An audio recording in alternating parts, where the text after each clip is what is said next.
Do you ever wonder what it takes to become a more emotionally healthy person?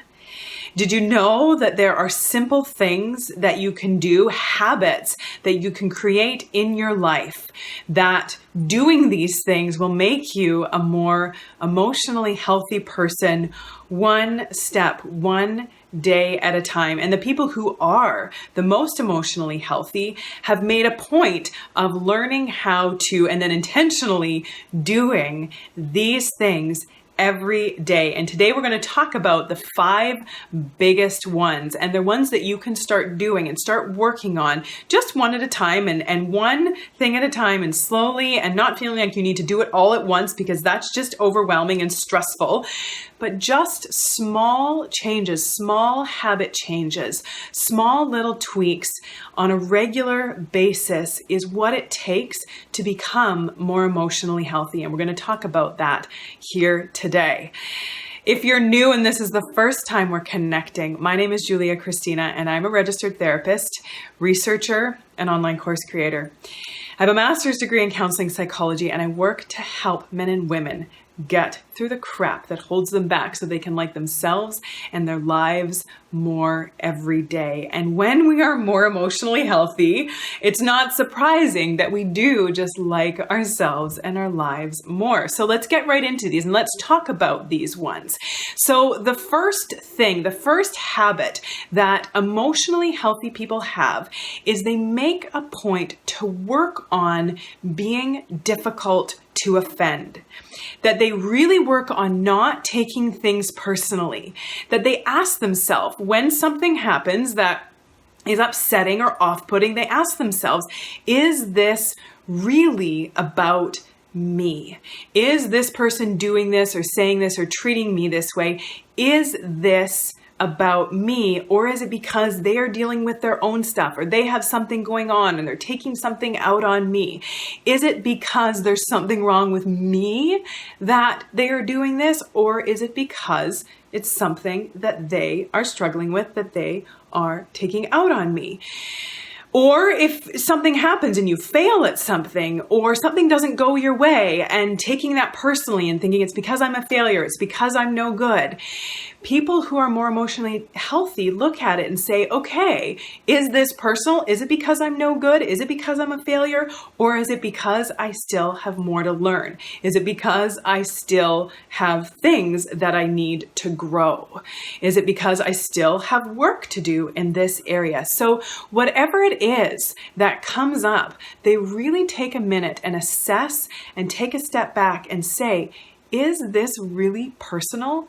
And they work hard to not take things personally that really aren't personal. Another thing that emotionally healthy people do is they try to make things fun whenever possible. Because you know what, for most of us, life can get pretty monotonous. Life can get pretty boring. If we have a routine, if we have the things that we do, we get up, we go to work, we come home, we do dinner, we wind down, we, maybe clean up or work on some things and then go to bed and then do it all over again. That life can get pretty monotonous, can get pretty boring if we let it. And that's not good for our emotional well-being, to just feel like we're going through life and going through the motions. So finding opportunities, finding moments to make whatever mundane thing that they are doing, making it fun. So if it means cleaning or doing the dishes and putting some loud, great music, 80s pop rock if you're me, and dancing around and having a really good time. Or maybe it's something else that you do that can be kind of boring. If it's your commute to work, that's a kind of a long and boring commute, listening to some really interesting podcasts and getting excited about taking in some new information and stretching your brain and making things kind of fire and expand in your mind. That is, well, learning for some of us is fun. Or what about some of the things that are more difficult in life that we all deal with, that we all have to face, and figuring out if there's a way to make that fun. And I have a really cool story about one of my clients who for several years was trying to have a baby and was having a lot of trouble with getting pregnant, and they were doing in vitro fertilization. So she had to take all of these hormones every day through a needle, and her husband would often help her with the needle because she had to put the needle in her lower hip, kind of near her butt, and they had to do this every day. It's not a fun thing, getting a needle in the hip every day for months on end. And so what her husband would do is she'd be in the bathroom and she'd kind of have her waistband pulled down, and he'd kind of walk over all silly and funny and said, "Your evil doctor is here to poke you and fill you full of hormones." And he'd just sort of make this funny joke about it and put on this voice and have this kind of evil laugh and hold the needle up, and they'd both just laugh and have a good time with it. And it made something, not super enjoyable, a little bit scary, a little bit frustrating, not being able to get pregnant and having struggles with that, turning it into something fun, as fun as it could be in that moment.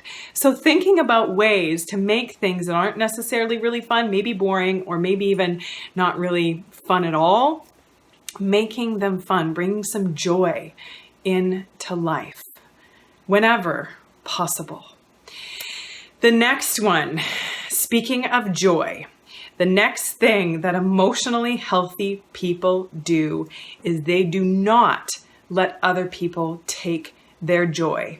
You know those people who are kind of energy sucks, who when you walk into the room, you can almost like feel their negative energy. You can just sort of feel they're just like thick.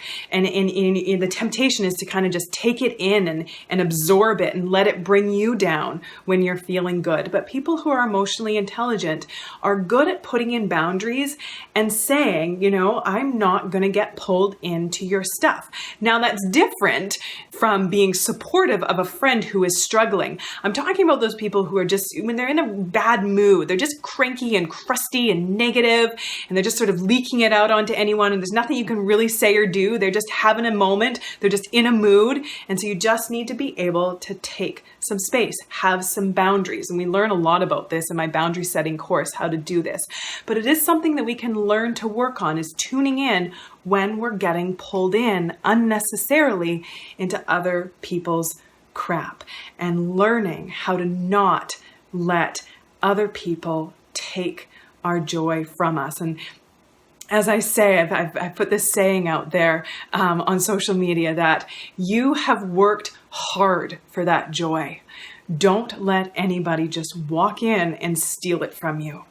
Shouldn't be that easy, and they don't deserve to do that.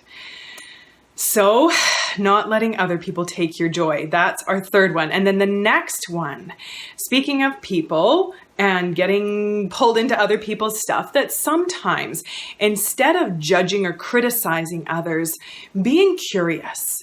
So I know it's really quick. A lot of us are really quick to judge somebody for the choices that they're making, or the things that they're doing in their lives, or the things that we disagree with, or what they believe, or what they wear, or what they look like, or what they enjoy. That is really easy for us to stand back and point fingers or criticize or judge or put people down. But what emotionally healthy people do is they know that putting somebody else down, although in the moment I might feel superior and it might be a little ego boost for me and I might feel better, but it's this false sense of confidence, it's this false sense of joy, because if it doesn't last and it doesn't actually make us feel good to put somebody else down.